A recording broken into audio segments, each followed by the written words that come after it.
tuần lọ lẽ tầm ma dia Hoàng phi sai dễ sao mà sao Vẫn phan đông phan sẽ mà sao Đông hoa đi đu ta cơ thích Thằng văn năng thân ma lê Đông hoa đi đu ta cơ thích ai ya lê văn ta nuôi Ama đông siêu thật lê lăng ai ya lê văn ta nuôi Ama đông siêu thật lê lăng ai ya kim ba của sai Nhâm tan chiêm nhê một là tuổi ai ya kim ba của sai Nhâm tan chiêm nhê một là tuổi văn năng thân ma lê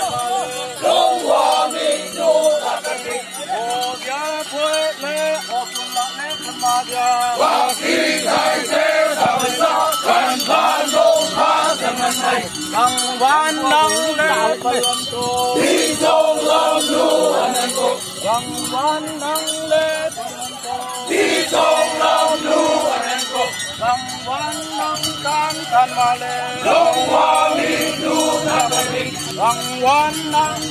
thân ma lê Đông hoa minh đu ta cơ thích ai ya lê văn ta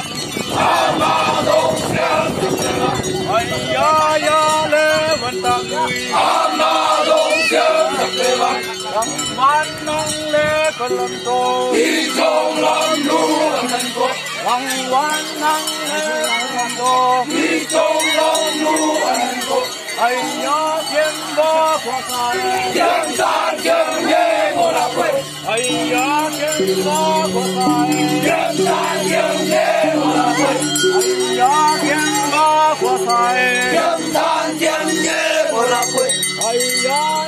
lê văn ta Ama đông siêu thật lê lăng nuôi